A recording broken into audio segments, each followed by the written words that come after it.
Sky TV.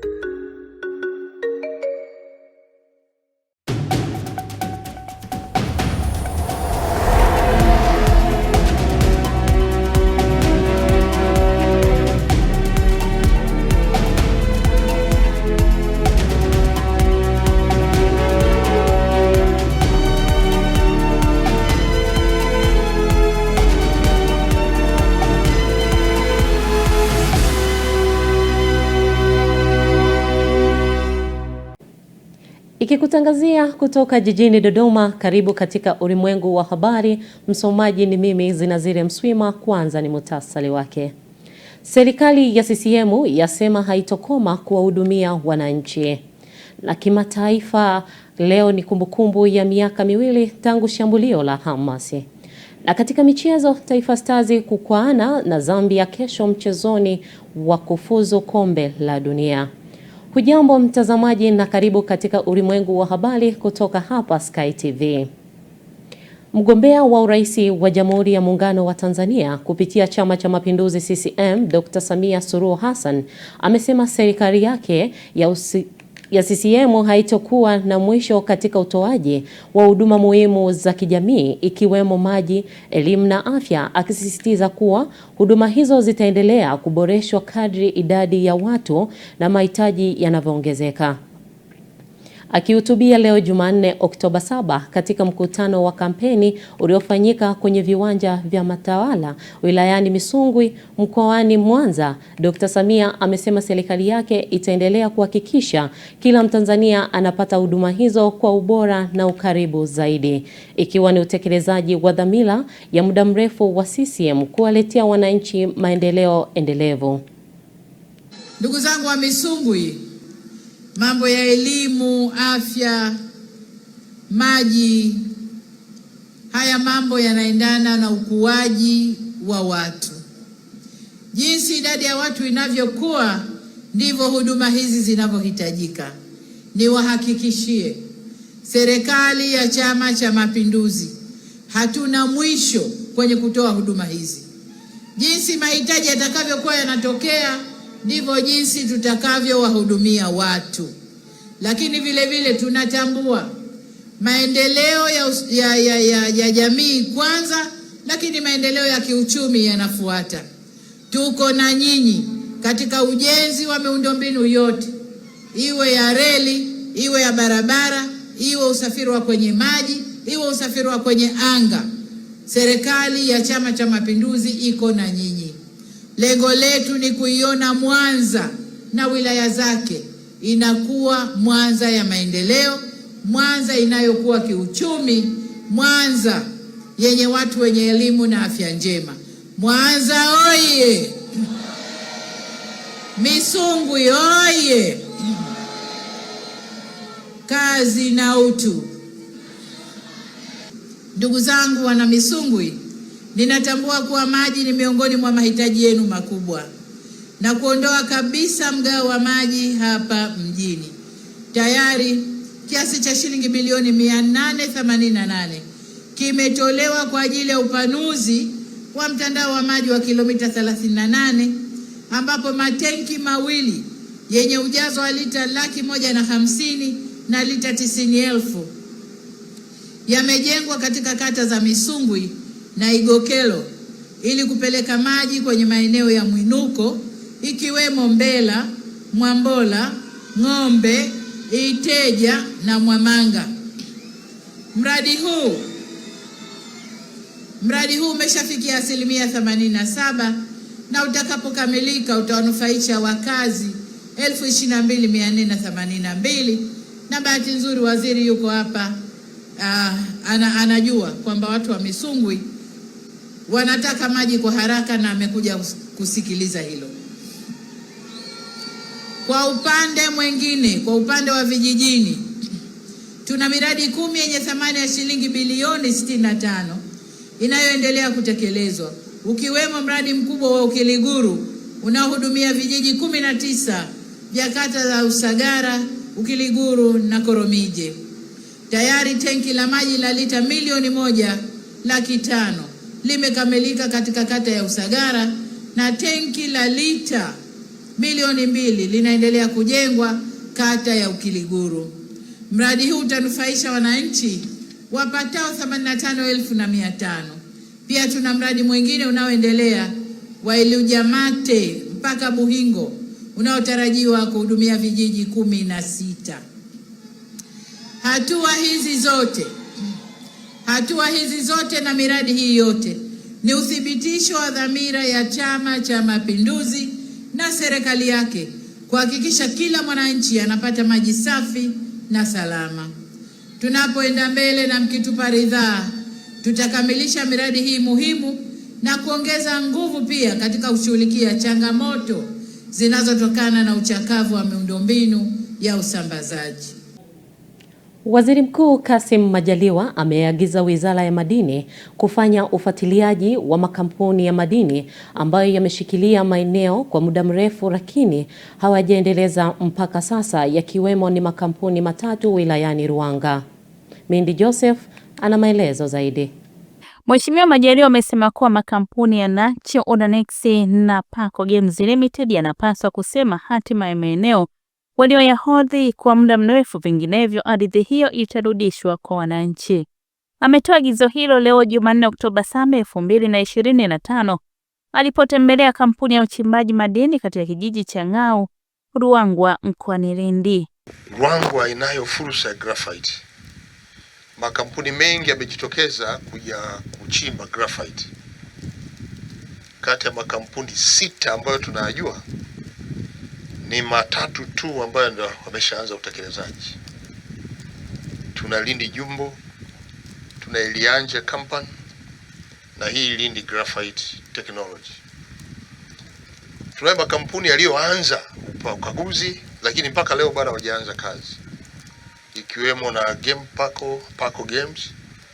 Toka mwaka 2009 mpaka leo hakuna maendeleo na hatuna taarifa yoyote inayoendelea. Lakini tuna Uranex pale Chunyu, wameshafanya compensation kutoka mwaka 2012 mpaka leo hii hakuna maendeleo yoyote. Tuna Nacho ambayo pia mpata nafasi na heshima ya kusaini mkataba mbele ya Rais wa Jamhuri ya Muungano wa Tanzania pamoja na Ngwena, mpaka leo hii wamepotea na hawana taarifa, pamoja na heshima waliopewa ya kusaini mikataba na Mheshimiwa Rais, lakini bado hawana taarifa yoyote ile. Sasa kampuni yako ambayo imeanza ukaguzi mwaka 2024 ikapata matokeo 2024 hiyo na kuomba vibali mwaka 2024 hiyo na wizara ikatoa vibali, leo mmeanza utekelezaji wa ujenzi na mmefikia hatua hii, nyie mnapaswa kupongezwa na mnapaswa kuwa mfano wa makampuni haya mengine tata. Mimi naweza kuita makampuni tata, wanakuja hapa kupata ardhi, wanazuia shughuli za wananchi, halafu hakuna kinachoendelea. Niwaagize Wizara ya Madini kuhakikisha kwa makampuni yale Nacho, wale Uranex na Paco Games watuambie hatima yao, vinginevyo warudishe ardhi iende kwa wananchi. Hatuwezi kukaa na wao kutoka mwaka 2009 mpaka leo. Wameizuia ile ardhi, haina maendeleo yote. Tena wanazuia hata wananchi wadogo ambao wanahitaji kuchimba kwa kigezo cha sheria kwamba wao wameichukua ile kwa ajili ya uchunguzi, mpaka leo hii hawafanyi jambo lolote lile, na wananchi hawaingii, wakiingia wanawakataza kwa sababu ya sheria hiyo, huku wakiwa hawana jambo lolote la kufanya. Kwa hiyo Mheshimiwa Mkuu wa Wilaya na watu wa Kamishna wa Madini, hakikisheni hili tunalichukulia hatua sasa maeneo yale 3. Kwa upande wake, Kaimu Mkuu wa Mkoa wa Lindi ambaye ni Mkuu wa Mkoa wa Mtwara, Kanali Patrick Sawala, ameishukuru serikali kwa kuendelea kufungua fursa za uwekezaji kwa mkoa wa Lindi na Tanzania kwa ujumla, ambazo kwa kiasi kikubwa zimekuwa kichocheo cha maendeleo kwa wakazi wa maeneo hayo. Kwetu sisi uwekezaji huu unaenda kuwa moja ya fursa kubwa sana, sio tu kwa uchumi wa wilaya Ruangwa, mkoa wa Lindi, lakini taifa kwa ujumla, lakini pia ajira kwa wananchi wetu. Sisi upande wa mkoa tunaendelea kuahidi kutekeleza sera zote za uwekezaji ambazo serikali inaziweka, lakini kuendelea kushirikiana na wawekezaji na kuweka mazingira rafiki ili wawekezaji wawezidi kuja katika mkoa wetu kuwekeza kwa faida ya taifa letu na wananchi wetu kwa ujumla wake.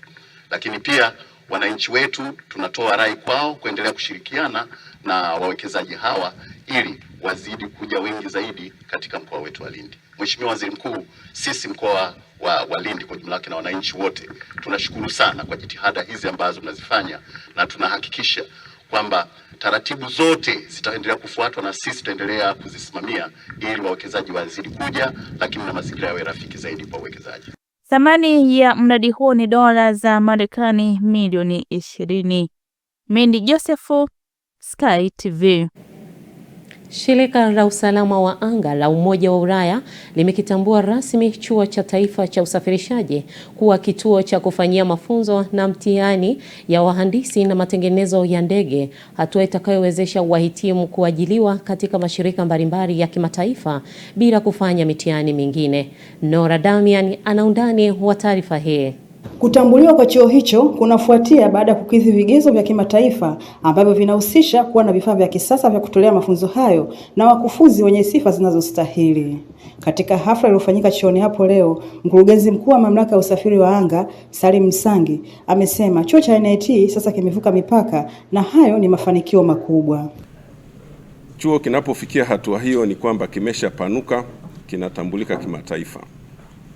Sio chuo ambacho sasa tunakifikiria kama NIT ya zamani, ni chuo ambacho sasa kimevuka mipaka. Kwa hiyo ni achievement kubwa kwetu sisi. Ambacho tunajivunia ni kwamba serikali imewekeza kiasi kikubwa sana.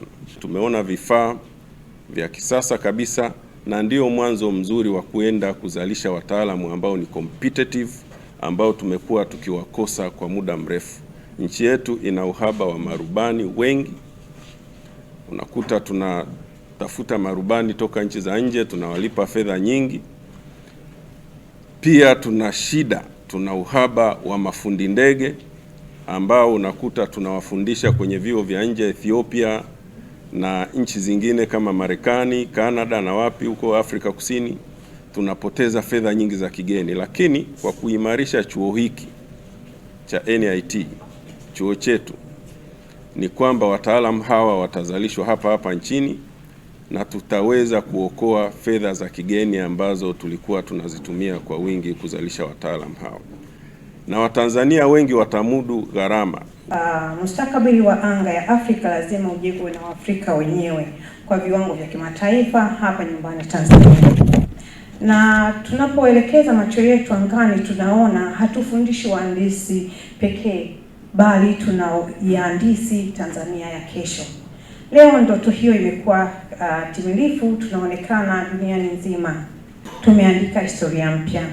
Kwa upande wake, mkuu wa Chuo cha Taifa cha Usafirishaji Dr. Prosper Mgaya amesema hatua hiyo ni faida kwao na wanaichukua kama changamoto ya kuzidi kuwapeleka mbele zaidi. Tumefika hatua hii ni kwa sababu ya uwekezaji mkubwa ambao serikali ya Jamhuri ya Muungano wa Tanzania awamu ya 6 inayoongozwa na Mheshimiwa Dr. Samia Suluhu Hassan kuwekeza fedha nyingi sana katika Chuo cha Taifa cha Usafirishaji.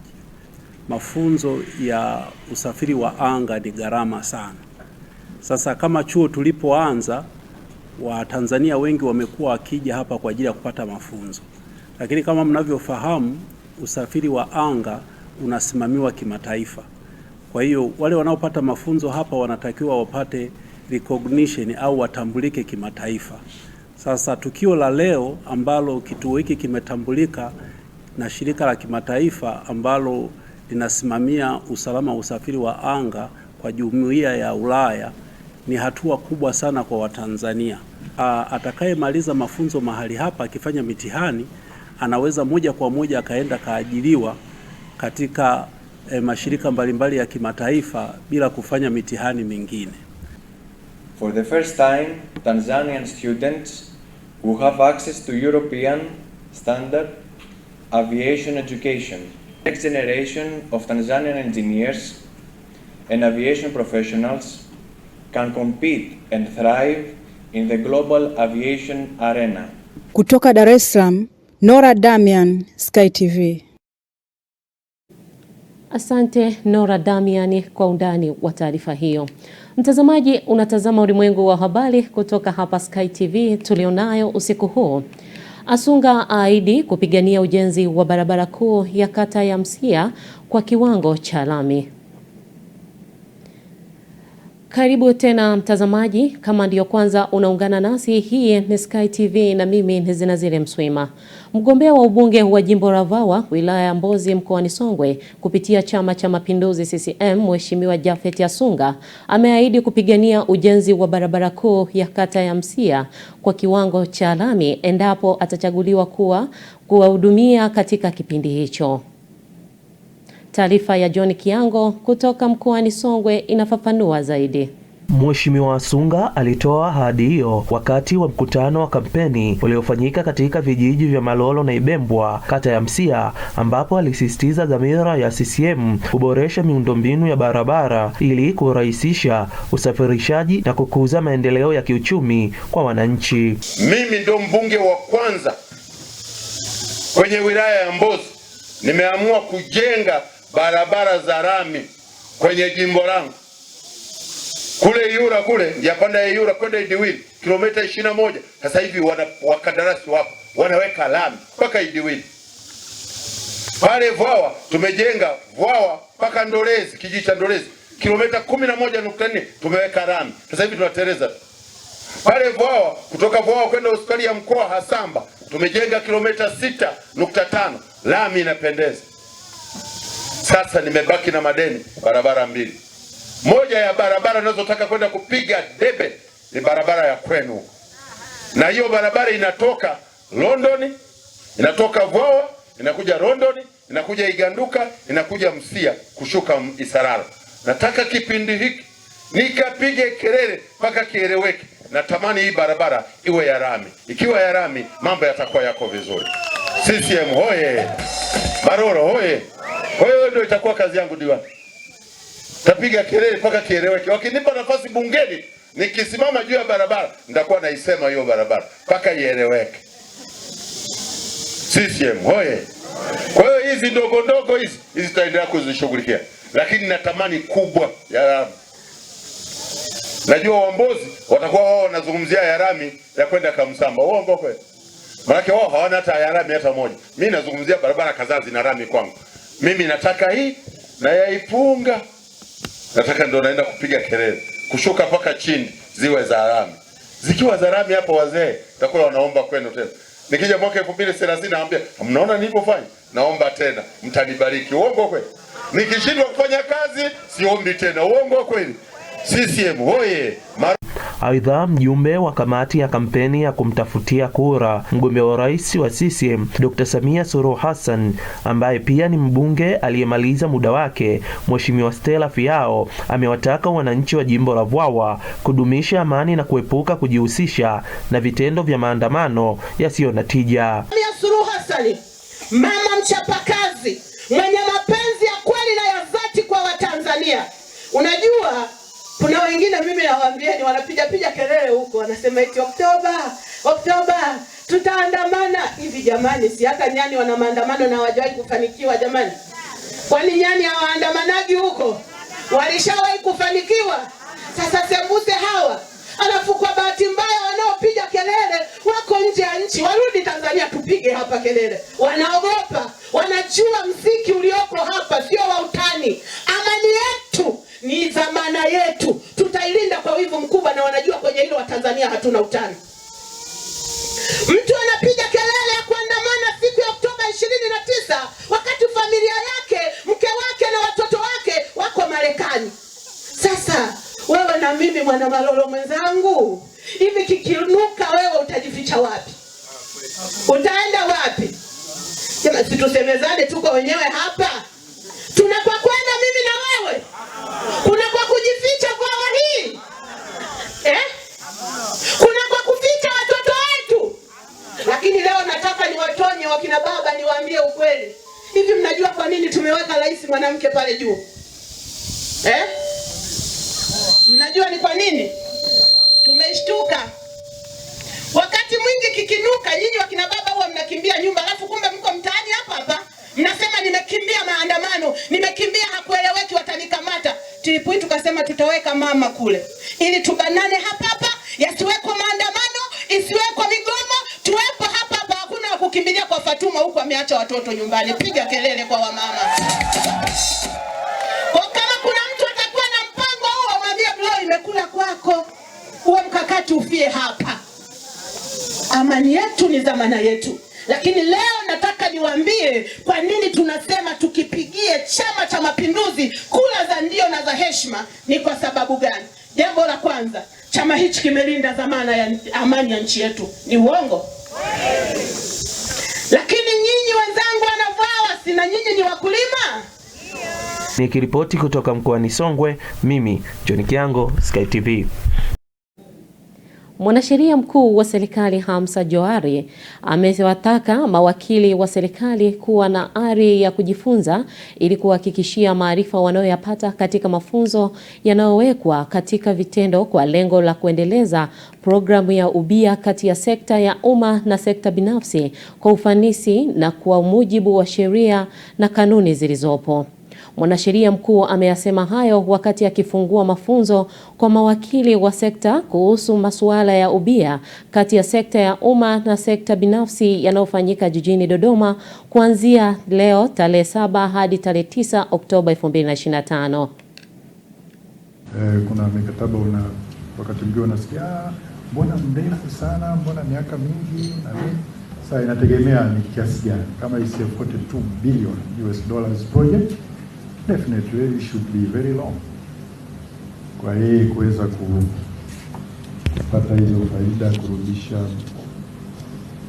Lakini anataka pia kuangalia termination risks, na kwenye mikataba hiyo masuala ya termination hayo mtarumbana wewe kwa sababu tu kila mtu anataka kumitigate hiyo. Lakini wakati mwingine sisi kama serikali huwa tunajisahau kwenye termination risks. Kwa sababu tu ile ya kutokuwa na understanding ya kina, lakini tunapopata mafunzo kama haya yanatusaidia unapoveti termination hii ilivyokaa, ina guarantee sustainability, ina guarantee revenues, ina guarantee unaangalia na zile risk zingine na kadhalika. Lakini pia au private wanapenda kuangalia expropriation risks kwamba sasa lakini legal regime ikoje with regards to expropriation. Je, expropriate mimi niko mwaka wa pili tunafanyaje na vitu kama hivyo. Kwa hiyo it's all about risk management at the end of the day wakati tuna negotiate hiyo mikataba, na wakati tunapo-ivete tunataka kuangalia kwamba hilo jambo limekaa vizuri. Ni eneo zuri, is a very interesting subject. Mimi ningewaasa tu pay attention sana kwa sababu personally napenda eneo hili la PPP. Lakini usimamizi wa vihatarishi kwa kutambua, kugawa na kupunguza changamoto zinazoweza kujitokeza. Najua mtapitia mambo ya changamoto. Lakini uundaji na uwasilishwaji wa mifumo ya kifedha ya PPPs kama nyenzo muhimu ya maamuzi sahihi ya kifedha. Tunayo changamoto ya deeper understanding of financial models. Usipokuwa mzuri kwenye eneo hilo unaweza ukaikosa ile win-win situation iliyokuwa naisema, kwa sababu inataka akili, na wakati mwingine sio wakati wote hao private partners watakuwa that fair, kwa sababu kila mtu anavutia upande wake. Kwa hiyo they will look at your weakness na kuvuta upande wao zaidi. Hii kutaka kujua changamoto kuu za kisheria na kiufundi zinazojitokeza katika mikataba ya ubia. Kunakuwa na changamoto nyingi za kisheria ambazo unataka kuhakikisha kwamba mmeziweka vizuri. Otherwise mtajikuta mmemaliza, mmesaini kwenda kwenye utekelezaji, sheria fulani na kataa. Kwa hiyo baadhi ya vipengele vinakuwa vitekelezeki mnaanza kulumbana, mnaanza kuingia kwenye dispute. Kishaanza kuingia kwenye dispute tena mnaelekea kwenye frustration ya huo mradi. Ili kukabiliana na changamoto ambazo zimekuwa zikiwakabili wafugaji wa ng'ombe wa maziwa nchini, ikiwemo malisho na uzalishaji usiofanisi wa ng'ombe kutopata mimba kwa wakati, Taasisi ya Afrika na Sayansi na Teknolojia imetoa mafunzo maalum kwa wafugaji hao ili kuwasaidia kuboresha ufugaji wao kupitia teknolojia za kisasa. Amina Ngahewa kutoka Arusha ana taarifa kamili. Mafunzo hayo yametolewa jijini Arusha kupitia mradi wa ng'ombe wa maziwa, yakiwa na lengo la kuwawezesha wafugaji kutumia vifaa maalumu ikiwemo simu za mkononi kufuatilia afya ya mifugo yao, mabadiliko ya hali ya mwili na tabia kama kupandisha joto au upungufu wa chakula. Tunataka mfugaji apate taarifa mapema. Tafiti zilizopita zimeonyesha kwamba wafugaji wetu hawapati ndama kila mwaka. Wafugaji wetu kwa wastani inachukua hata miaka 3 ndio anapata ndama mmoja, kitu ambacho katika uzalishaji wa faida kwa mfugaji haipasi kuwa hivyo.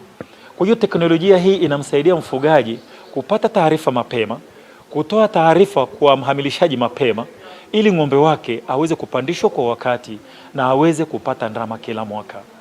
Na katika mradi huu tunachokifanya ni kwamba tunajitahidi kumwezesha mfugaji kutumia hizi teknolojia ili kuongeza uzalishaji. Sisi hapa tunachokifanya sio tofauti na wanachokifanya kule, lakini sisi tunafuatilia, tunatunza kumbukumbu, tunawafuatilia wanyama kwa kutumia vifaa hivi ambavyo tumefunga, ambavyo pia viko kwa wafugaji wetu.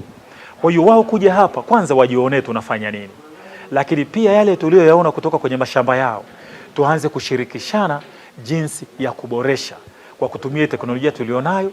Lakini pia kituo hiki tunakuwa na teknolojia nyingine zaidi ambazo tutazilisha, ambazo wafugaji wetu hawa tutawafunza jinsi ya kwenda kuzitumia. Kwa upande wake, Dr. Francis Moyo kutoka taasisi hiyo amebainisha kuwa mradi huo unatarajiwa kuwanufaisha wafugaji zaidi ya 100 kutoka maeneo mbalimbali nchini. Mradi huu unalenga matumizi ya bora ya teknolojia za kisasa kwa ng'ombe wa maziwa.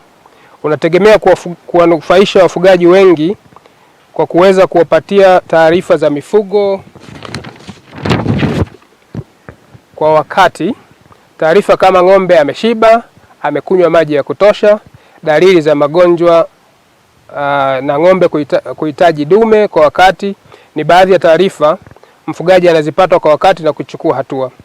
Wafugaji wapatao 100 wamefikiwa na mradi huu mpaka sasa, na tunaendelea kuwafikia wafugaji zaidi.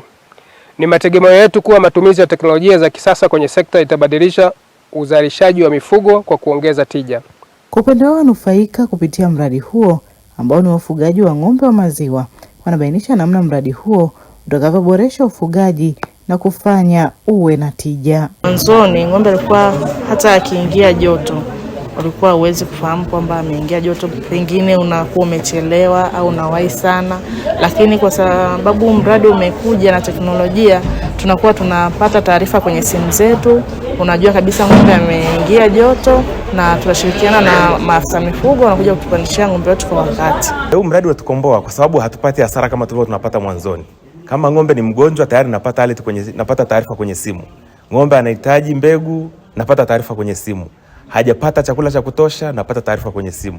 Kwa hiyo inasaidia nikiwa nyumbani, nje ya nyumbani, taarifa zote ninazo mfukoni mwangu. Kutoka mkoani Arusha, Amina Ngahewa, Sky.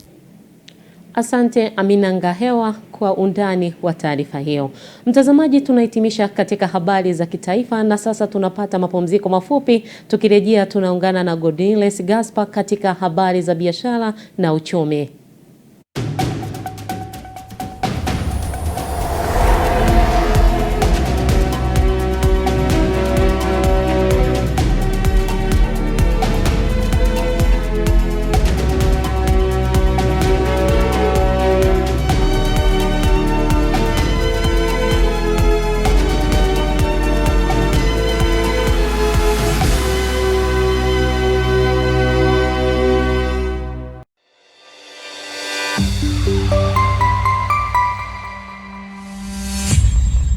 Sky TV.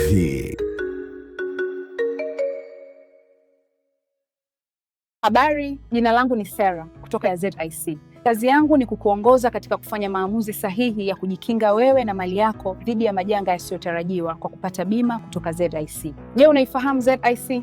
ZIC ni shirika la bima lililoanzishwa mwaka 1969 kutoa huduma za bima kwa wananchi, taasisi za umma na binafsi kwa lengo la kulinda uchumi wa watu binafsi na nchi yetu kwa ujumla.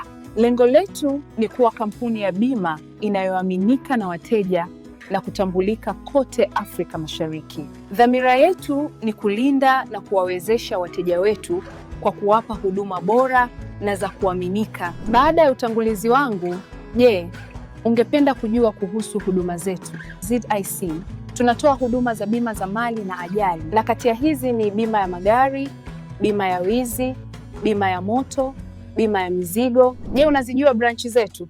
Kuhakikisha tunawafikia wateja wetu nchi nzima, tunatoa huduma zetu kupitia ofisi zetu kuu zilizopo mtaa wa Mpirani pamoja na matawi yetu yafuatayo: Amani, Marhubi, Chake Chake, Dar es Salaam, Dodoma, Mwanza, Kahama, Arusha, Tanga, Mbeya na Mtwara. Unajua ni njia gani tunazotumia kuwapa wateja wetu huduma?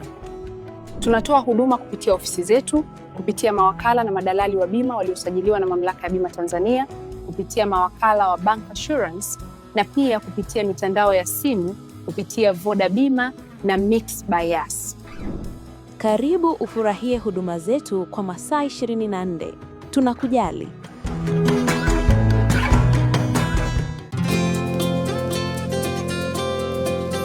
Iyula Malaika Sekondari iliyopo Kingolwilo, Morogoro mjini ni shule ya bweni na kutwa ya wavulana na wasichana wa dini zote, kidato cha kwanza hadi cha 6. Inawatangazia nafasi za masomo kidato cha 5 2025 kwa tahasusi za HGK, HKL na HGL. Sifa za mwombaji ni ufaulu wa kuanzia daraja C katika masomo matatu na kuendelea.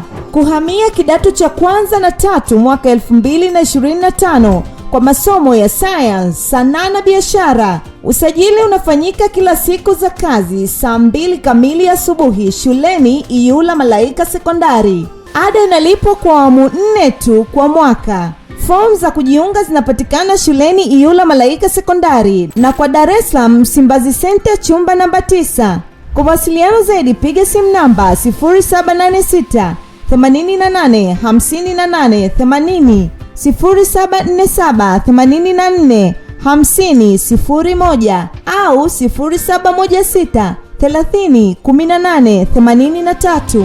Mlete mwanao Iyula Malaika kwa elimu bora na ya uhakika.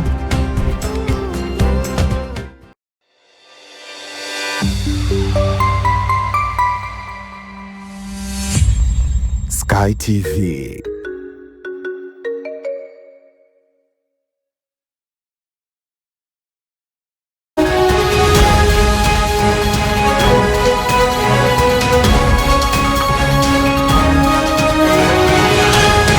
Biashara na uchumi. Karibu katika habari za biashara na uchumi. Jina langu ni Sofia Daudi. Wakulima wa wilaya ya Mbeya mkoani Mbeya, kata za Igale, Iwindi na Utengule wameipongeza serikali kupitia Wizara ya Kilimo kwa kuwapatia mbolea ya kutosha msimu wa kilimo ulioisha wa mwaka 2024-2025 uliosaidia kufanikiwa kuongeza uzalishaji wa mazao na kuinua kipato cha mtu mmoja mmoja. Wameeleza hayo Oktoba 2025 wakati wa ziara ya naibu katibu mkuu wa Wizara ya Kilimo anayesimamia maendeleo ya mazao na usalama wa chakula Dr. Stefan Nindi ya uhamasishaji na matumizi sahihi ya mbolea kanda ya nyanda za juu kusini. Tuangalie viwango vya kubadili fedha za kigeni kutoka Benki Kuu ya Tanzania BOT. Dola ya Marekani imenunuliwa kwa shilingi 2429 na senti 2 na kuuzwa kwa shilingi 2453 na senti 5. Pauni ya Uingereza imenunuliwa kwa shilingi 3266 na senti 1 na kuuzwa kwa shilingi 3298 na senti 7. Euro ya Ulaya imenunuliwa kwa shilingi 2840 na senti 7 na kuuzwa kwa shilingi 2869 na senti 1. Randi ya Afrika Kusini imenunuliwa kwa shilingi 140 na senti 7 na kuuzwa kwa shilingi 142 na senti 1. Shilingi ya Kenya imenunuliwa kwa shilingi 18 na senti 7 na kuuzwa kwa shilingi 18 na senti senti 9, na shilingi ya Uganda imenunuliwa kwa shilingi 0 na senti 7 na kuuzwa kwa shilingi 0 na senti 7. Mwisho wa habari za biashara na uchumi. Jina langu ni Sofia Daudi.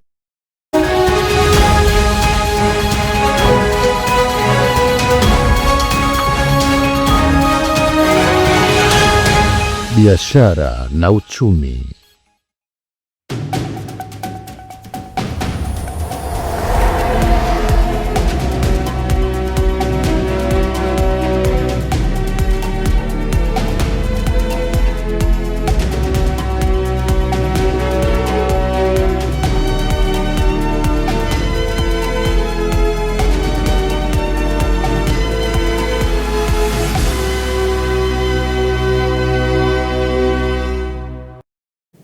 Asante Sofia Daudi kwa habari za biashara na uchumi.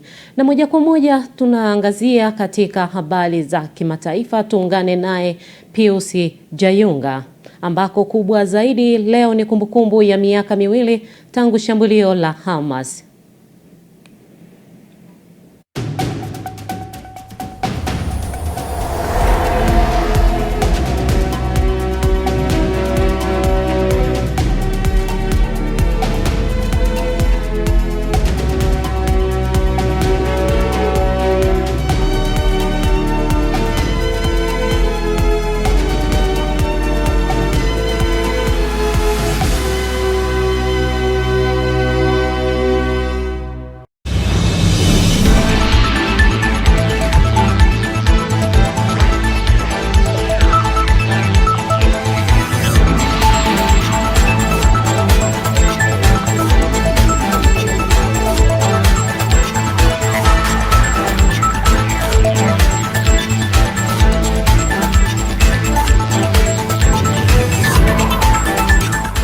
Habari za kimataifa.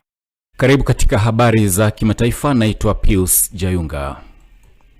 Maelfu ya watu wamekusanyika leo kusini mwa Israeli kuomboleza wapendwa wao waliouawa katika uvamizi uliofanywa na wanamgambo wa Kipalestina mnamo Oktoba 7 mwaka 2023. Mkusanyiko huo unafanyika wakati Israeli ikikumbuka miaka 2 tangu shambulio hilo lililotumbukiza eneo la Mashariki ya Kati katika vita vikali. Kumbukumbu hiyo inafanyika huku wajumbe wa Israeli na wa kundi la Hamas wakiendelea na mazungumzo yasiyo ya moja kwa moja ya kusitisha mapigano yanayofanyika nchini Misri.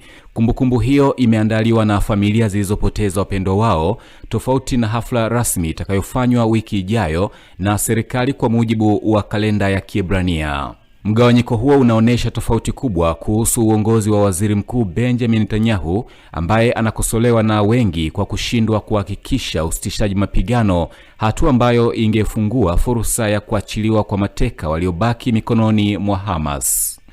Taarifa nyingine ni kwamba shirika la Umoja wa Mataifa la kiutamaduni UNESCO linatazamiwa kuchagua waziri wa zamani wa mambo ya kale na utalii wa Misri Khaldi El Enani kama mkurugenzi ajaye wa shirika hilo. Bodi hiyo ilipiga kura siku ya Jumatatu na kupata kura 55-2 na kumuunga mkono El Enani dhidi ya Edouard Firmin Matoko wa Jamhuri ya Kidemokrasia ya Kongo.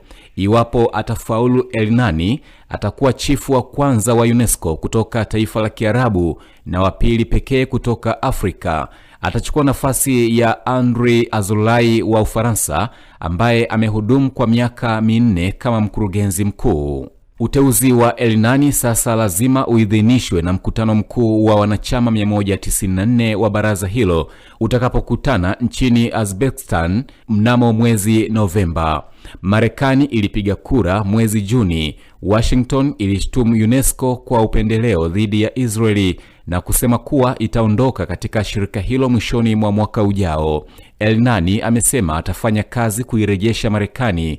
Amerika inachangia 8% ya bajeti ya UNESCO.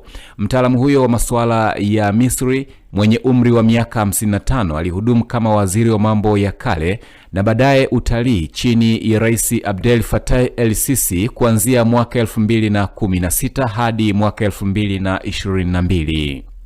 Na hatimaye Rais wa Madagascar Andry Rajoelina amemteua Jenerali Rufin Fortunati Dimbisoa za Fisambo kuwa waziri mkuu akitumaini kutuliza maandamano yanayoendelea dhidi ya uongozi wake ambayo yameitumbukiza nchi katika mgogoro.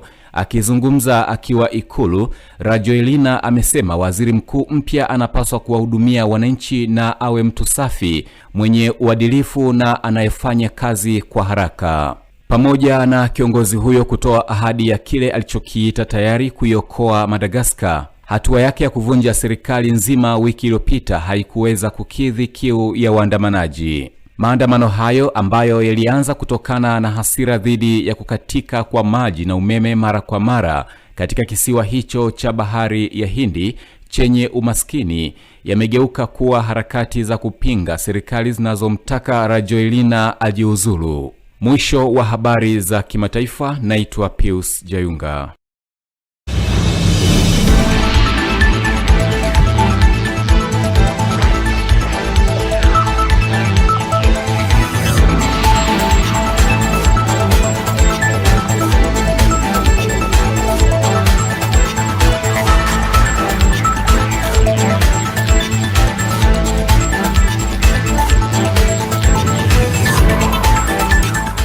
Habari za kimataifa.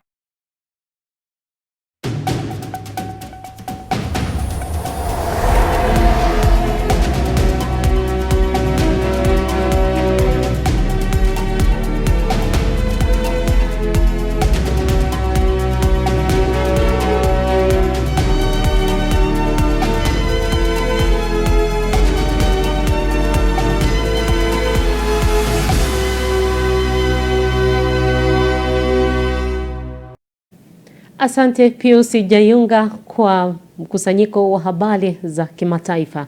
Mtazamaji, ni wasaa wa kuelekea viwanjani. Hapa studio nipo na mwanamichezo Johannes, atakwenda kutujuza mengi zaidi.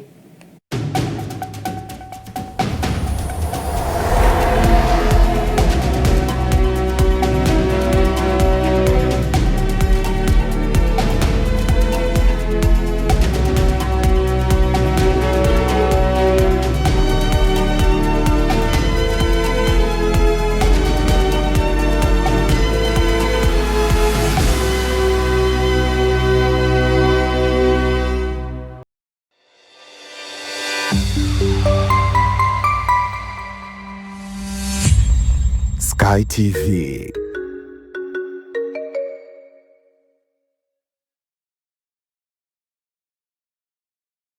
Habari, jina langu ni Sarah kutoka ya ZIC. Kazi yangu ni kukuongoza katika kufanya maamuzi sahihi ya kujikinga wewe na mali yako dhidi ya majanga yasiyotarajiwa kwa kupata bima kutoka ZIC. Je, unaifahamu ZIC?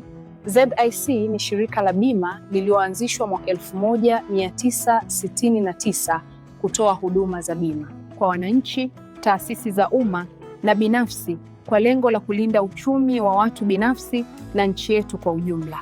Lengo letu ni kuwa kampuni ya bima inayoaminika na wateja na kutambulika kote Afrika Mashariki. Dhamira yetu ni kulinda na kuwawezesha wateja wetu kwa kuwapa huduma bora na za kuaminika. Baada ya utangulizi wangu, je, ungependa kujua kuhusu huduma zetu? ZIC tunatoa huduma za bima za mali na ajali, na kati ya hizi ni bima ya magari, bima ya wizi, bima ya moto, bima ya mizigo. Je, unazijua branchi zetu?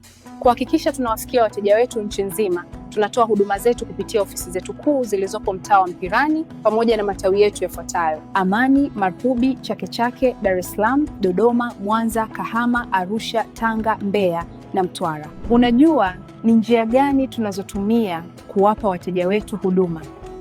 Tunatoa huduma kupitia ofisi zetu, kupitia mawakala na madalali wa bima waliosajiliwa na Mamlaka ya Bima Tanzania, kupitia mawakala wa Bank Assurance na pia kupitia mitandao ya simu kupitia Voda Bima na Mix by Yas. Karibu ufurahie huduma zetu kwa masaa 24. Tunakujali.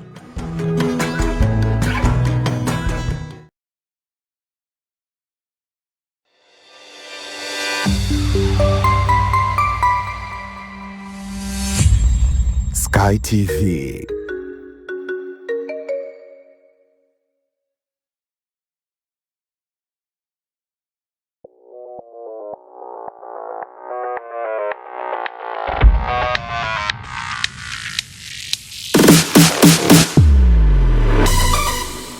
Habari za michezo na burudani.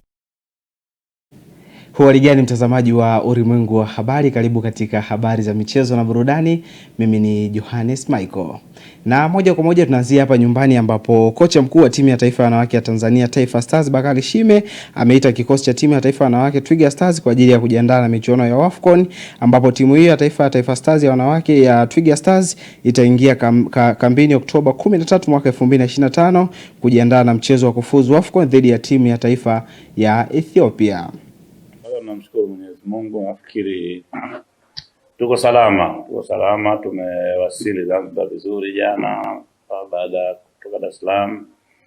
Wachezaji wote wako vizuri. Ushawishi Bakari Nondo Mwamnyeto ameweza kuzungumza kama wachezaji wamejiandaa vipi kuelekea mchezo wa kesho ambapo watakabiliana dhidi ya taifa la Zambia. Namshukuru Mwenyezi Mungu, nafikiri tuko salama, tumewasili Zanzibar vizuri jana baada ya kutoka Dar es Salaam. Wachezaji wote wako vizuri kiakili, kimwili, na tulifanya section training vizuri jana jioni. Kwa hivyo mimi nafikiri tuko tayari kwa ajili ya mchezo. Tunajua tunakuja na Zambia, ni mechi ambayo ya qualify World Cup kama ambavyo umesema, ni mechi moja ngumu. Always Zambia kucheza na Tanzania inakuwa ni mechi ngumu. Lakini kwa aina ya wachezaji ambao tunao kwa squad ya sasa hivi nafikiri tuko vizuri na wanaweza compete na mtu yote yule na pale popote. Kwa hivyo mimi nafikiri itakuwa ni mechi moja nzuri ya kuhakikisha kwamba tunapata nafasi. Mimi naamini bado tuna nafasi katika best loser, tukicheza vizuri tukipata matokeo. Kwa hivyo tuko vizuri na tuko tayari kwa ajili ya mchezo wa kesho. Swala nafasi, timu yetu inatengeneza nafasi sana. Hata mechi ambayo iliyopita tulitengeneza nafasi. Kwa hivyo ni kazi yetu kurudi kwenye uwanja kuhakikisha kwamba tunajaribu kuhakikisha kwamba tunazitumia zile nafasi ambazo tunazipata. So kwenye uwanja wa mazoezi tumepata time, nafikiri tumepata siku 2 za training pale, na jana 3 na leo tuna siku moja nyingine. Ni kazi yetu kuhakikisha kwamba all the time tunapush wachezaji waweze kutumia nafasi. Sisi kama wachezaji mjiandaa vizuri, na nadhani tushapokea yale ambayo tunawalimu mpaka sasa hivi. Nadhani kwetu sisi hakuna pressure wala hatufikiri sana. Ni kesho tuweze kupata point 3 ukiwa hapa nyumbani.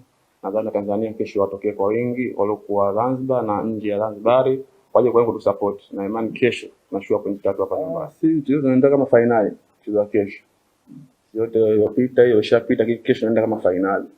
Shida sisi kupata point 3 hapa nyumbani. Nataka draw wala nataka kupoteza. Shida sisi kupata point 3. Nadhani shaka na wachezaji mtaa wenyewe tunaweza kuongea kwamba hii ndo wakati wetu sasa hivi. Hatuweza kuqualify, lakini nadhani kuna hii tuaje kupata chance ya best loser. Tunaweza kukimbilia sasa kupata best loser. Nadhani kesho na damu hapo uwanjani kisha kwa point 3 hapo. Sisi hatuna kiwanja chochote. Sisi hatuna kiwanja. Iwe Dar es Salaam, iwe ni Zanzibar. Ikawa heri kwa timu ya taifa ya Tanzania katika mchezo wa siku ya kesho ambao utapigwa katika dimba la New Amani Zanzibar majira ya saa 4 usiku. Na kuna taarifa nyingine kuhusiana na afisa habari wa klabu ya Azam FC Ashimu Ibwe amesema kwamba klabu ya Azam FC imejiandaa vyema zaidi na ligi kuu soka Tanzania bara, huku akiwa amejipanga kuweza kumalizia ligi kuu soka Tanzania bara pamoja na kombe la shirikisho barani Afrika.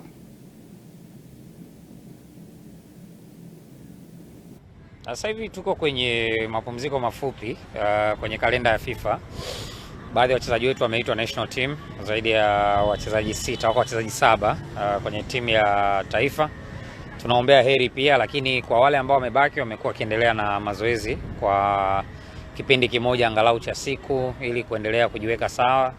Wakati huu pia ambao ndo kwanza ligi imeanza, alafu tumeingia kwenye mapumziko. Kwa hiyo baada ya raundi 2 mwalimu ameshajua timu yake inachezaje na ana aina gani ya wachezaji kwenye timu yake kutoka wale ambao walikuwa nao pre-season na vile ambavyo ameona kwenye mashindano. Kwa hiyo kutoka hapa sasa hivi tunaendelea tuna mazoezi na ratiba zetu za hapa na pale, na tunategemea kucheza mechi kadhaa za kirafiki, kuweka mwili vizuri. Hiki ni kipindi kizuri pia kwa sababu mwalimu wetu ni muumini wa soka la kasi, nguvu, na naamini kwamba anahitaji pia kuangalia upande wa vijana kule kwenye timu zetu za under 17 na under 20 kuna mazao ya aina gani ambayo yanaweza kumsaidia. Wako baadhi ambao tayari alishawachukua kina Ashraf Kibeku akawapandisha kwenye senior team na wamekuwa kwenye team kwenye raundi zote 2. na ni wachezaji ambao walifanya vizuri sana tangu ambako tuko kwenye pre-season. Kwa hiyo hawa wengine ambao tunaendelea kuwaangalia ni kwa mwalimu mwenyewe, akiona potential sawa, akiona kwamba wanahitaji kuendelea kukua zaidi, basi wataendelea kusalia kwenye timu za vijana. Lakini kwa sasa hivi tunaendelea tuna mazoezi na kuendelea kujiweka fit, tukiwa tunasubiri ratiba rasmi ya mechi za kirafiki. Na moja kwa moja tunakwea pipa hadi kimataifa, ambapo shirikisho la mpira wa miguu wa Afrika CAF wametangaza ratiba ya mchezo wa CAF Super Cup mwaka 2025 ambapo utapigwa Oktoba 18 jijini Cairo nchini Misri. Mchezo huo utazikutanisha bingwa wa ligi ya mabingwa barani Afrika ambaye ni Pyramid kutokea nchini Misri pamoja na bingwa wa kombe la shirikisho barani Afrika ambaye ni RS Berkane ambaye anatokea katika taifa la Morocco. Na kunako taarifa nyingine kuhusiana na miamba ya Ujerumani, Bayern Munich wamejiunga kwenye msururu wa timu kadhaa za Ulaya zinazotaka saini ya beki wakati na nahodha wa Crystal Palace Marc Guehi mwenye umri wa miaka 25. Taarifa zinaeleza kuwa mkurugenzi wa michezo wa Bayern Munich Marc Ebrey ni shabiki mkubwa wa Guehi na tayari mazungumzo ya awali na mwakilishi na mchezaji huyo yameshafanyika. Mkataba wa Guehi raia wa Uingereza unatamatika mwishoni mwa msimu huu. Ikumbuke kwamba mchezaji huyo ni miongoni mwa wachezaji ambao ni makinda zaidi ndani ya kikosi cha Crystal Palace, lakini kwa hivi sasa sokoni ni mchezaji ambaye anawindwa na vilabu vikubwa ikiwemo Bayern Munich. Na mtazamaji wa Ulimwengu wa Habari, na huo ndo mwisho wa habari za michezo na burudani, na kurejesha kwake Zinazile Mswima.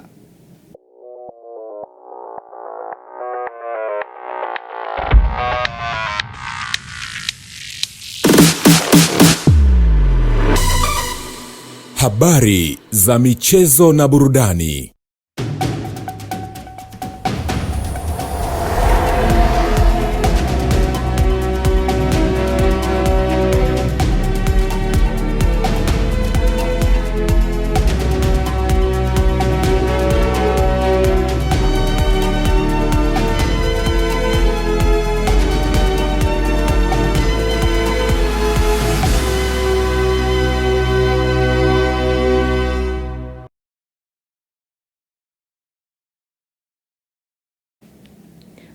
Mtazamaji, natumai umesikiliza mengi kutoka kwake Johannes Michael. Moja kwa moja tuende katika utabiri wa hali ya hewa kuanzia saa 3 kamili usiku huu. Habari za usiku huu mpenzi mtazamaji. Karibu katika utabiri wa hali ya hewa saa 24 zijazo kuanzia saa 3 usiku huu. Kama unavyoletwa na mimi mchambuzi wako Amina Saleh. Hali ya baridi inatarajiwa katika maeneo mengi, hususan katika maeneo ya nyanda za juu kusini magharibi, na kiwango cha chini cha joto kinatarajiwa kuwa nyuzi joto 10 katika mkoa wa Njombe. Na kwa usiku huu ni matarajio yetu kuwa baadhi ya maeneo yanayozunguka Ziwa Victoria, hususan mikoa ya Kagera, Geita, Mwanza na Mara, kunatarajiwa kuwa na hali ya mawingu kiasi, mvua na ngurumo katika maeneo machache. Maeneo ya nyanda za juu kaskazini mashariki na maeneo ya pwani ya kaskazini yanatarajiwa kuwa na hali ya mawingu kiasi, mvua nyepesi katika maeneo machache. Maeneo mengine ya nchi yaliyosalia yanatarajiwa kuwa makavu yenye mawingu kiasi. Na kwa siku ya kesho ni matarajio yetu kuwa upepo wa bahari utavuma kwa kasi ya kilomita 30 kwa saa kwa pwani yote, na hali ya bahari ni mawimbi makubwa kiasi. Katika maeneo ya Ziwa Victoria, kusini mwa Ziwa Tanganyika, Ziwa Rukwa na Ziwa Nyasa, upepo unatarajiwa kuvuma kwa kasi ya kilomita 30 kwa saa, na hali ya ziwa ni mawimbi makubwa kiasi. Na kaskazini mwa Ziwa Tanganyika, upepo unatarajiwa kuvuma kwa kasi ya kilomita 20 kwa saa, na hali ya ziwa ni mawimbi madogo. Baadhi ya maeneo yanayozunguka Ziwa Victoria, hususan mikoa ya Kagera, Geita, Mwanza na Mara, kunatarajiwa kuwa na hali ya mawingu kiasi, mvua na ngurumo na vipindi vya jua katika maeneo machache. Na hali hii inatarajiwa kujitokeza katika maeneo ya mkoa wa Kigoma. Maeneo ya pwani ya kaskazini pamoja na mkoa wa Morogoro kunatarajiwa kuwa na hali ya mawingu kiasi, mvua na vipindi vya jua katika maeneo machache. Wakati maeneo ya nyanda za juu kaskazini mashariki na maeneo ya pwani ya kusini kunatarajiwa kuwa na hali ya mawingu kiasi, mvua nyepesi na vipindi vya jua katika maeneo machache. Maeneo ya kati mwa nchi yetu, magharibi, nyanda za juu kusini magharibi, maeneo ya kusini pamoja na maeneo ya baadhi ya maeneo ya Ziwa Victoria yanatarajiwa kuwa na hali ya mawingu kiasi na vipindi vya jua. Na sasa tuangalie utabiri wa siku 4 zijazo. Dar es Salaam, kiwango cha juu cha joto kinatarajiwa kuwa nyuzi joto 30. Dodoma, hali ya mawingu kiasi inatarajiwa. Mwanza, Mvua na ngurumo zinatarajiwa. Kilimanjaro, kiwango cha juu cha joto kinatarajiwa kuwa nyuzi joto 30 na kiwango cha chini cha joto nyuzi joto 18. Mbeya, hali ya mawingu kiasi na kiwango cha chini cha joto cha nyuzi joto 13 kinatarajiwa. Morogoro, kwa ujumla hali ya mvua inatarajiwa. Arusha, kiwango cha juu cha joto kinatarajiwa kuwa nyuzi joto 28. Kutoka Mamlaka ya Hali ya Hewa tunasema asante kwa kuwa nasi na tunawatakieni usiku mwema. Mtazamaji, kabla ya kuhitimisha taarifa ya habari ya kutwa nzima ya leo, tupate muhtasari wake. Serikali ya CCM yasema haitokoma kuwahudumia wananchi. Na kimataifa, leo ni kumbukumbu ya miaka 2 tangu shambulio la Hamas. Na katika michezo, Taifa Stars kukwaana na Zambia kesho mchezo wa kufuzu kombe la dunia. Mtazamaji, na huo ndio mwisho wa ulimwengu wa habari kutoka hapa Sky TV. Kwa taarifa nyingine usikose kuungana nasi muda na wakati kama huu hapo kesho. Kwa niaba ya wote walioshiriki kuandaa taarifa hii ya habari, jina langu ni Zinazire Mswima na kutakia usiku mwema.